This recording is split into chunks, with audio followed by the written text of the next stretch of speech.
Morning. आज की सुबह मेरी इतनी ज़्यादा आलस आलस में गई है ना कि मैंने कुछ भी नहीं किया है, बस बेड पे पड़ी रही हूँ।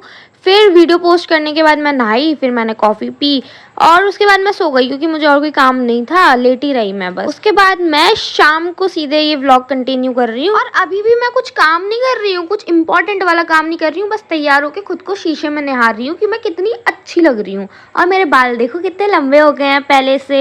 सोच रही हूँ कि मैं इनको कटवा लूँ, लंबे बाल अच्छे तो लग रहे हैं लेकिन मेरा मन कर रहा है कटवाने का, लेकिन नहीं, मम्मी की डांट से बचना है तो ये ऐसे उल्टे सीधे काम नहीं करने, वरना सीधा डंडा पड़ेगा मुझे। पापा भी मेरी तरह अभी सो के उठे और पापा के बाल बहुत ज्यादा ऊबड़ खाबड़ हो रहे थे, तो मुझसे देखा नहीं गया, मैंने कंघा उठाया और पापा के बाल काटने लगी और पापा को राजा बाबू बना दिया। और शाम को घर आने के बाद सबसे पहले मैंने ये गोली खाई क्योंकि मेरे पैर का दर्द ठीक नहीं हो पा रहा है। फिर मैं पापा के साथ घूमी घूमी करने निकल गई थी। ही मेरा मकसद तो कुछ और ही है। हाँ सही पकड़े हैं, मेरा मकसद था आइसक्रीम खाना। आइसक्रीम खाने का मन कर रहा था तो मैंने पापा से कहा पापा चलो घूम के आते हैं, और पापा ने तो ली ये कच्चा आम वाली, कुछ तो थी ये मिक्स वाली, जो हमें खानी थी वो तो मिली ही नहीं क्योंकि वो खत्म हो चुकी थी, तो पापा ने ये वाली ली और मैंने अपनी रेगुलर ये ठंडा स्टिक ली। और इसका टेस्ट मुझे इसलिए बहुत ज़्यादा पसंद है क्योंकि इसका टेस्ट बिल्कुल बबल गम जैसा होता है, वो बूमर वाली बबल गम नहीं आती वो वाला। आइसक्रीम खाने के बाद हम लोगों ने घर के लिए भी पैक करवा ली थी। फिर थैली घर पे पकड़ाकर हम चले गए दूसरी शॉप पर क्योंकि शायद मम्मी ने लौंग लाने के लिए भेजा था पूजा के लिए।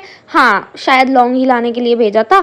फिर हम जब शॉप पे गए तो सबसे पहले तो मेरे को शीनू दिखी, और आज ही मुझे थोड़ा कम अटेंशन दे रही है क्योंकि पापा अंदर खड़े हुए हैं और ये पापा की ज्यादा लाडली है। देखो हम लेने तो लौंग गए थे लेकिन अब वहाँ पे मुझे इतनी सारी चीजें दिखाई दे रही थी और पापा साथ में थे, तो मैंने सोचा कुछ एक दो चीजें अपने लिए भी ले ही लेती हूँ खाने के लिए। अब हम स्कूटी पे बैठ के बस जा ही रहे थे कि इतने में एक डॉगी आ गया पापा के पीछे पीछे। इसने दूर से पापा को देख लिया तो ये पूंछ हिलाते हिलाते पापा के आसपास ऐसे घूमने लगा क्योंकि पापा इसको नॉर्मली आते जाते खिलाई देते हैं। और मेरी भी आपसे एक रिक्वेस्ट है कि अगर आपको भी ऐसे स्ट्रीट पे डॉग्स वगैरह दिखाई देना तो उनको कुछ खाने के लिए बिस्किट वगैरह डाल दो खरीद के, और अगर आप नहीं डाल सकते हो तो उनको ऐसे ही प्यार कर लो, और अगर डर लगता है तो ठीक है साइड से निकल जाओ, डर लगता है तो उसका तो कुछ नहीं कर सकते ना, लेकिन उनको कभी परेशान मत करना क्योंकि इनको बस प्यार चाहिए होता है और कुछ नहीं चाहिए होता है।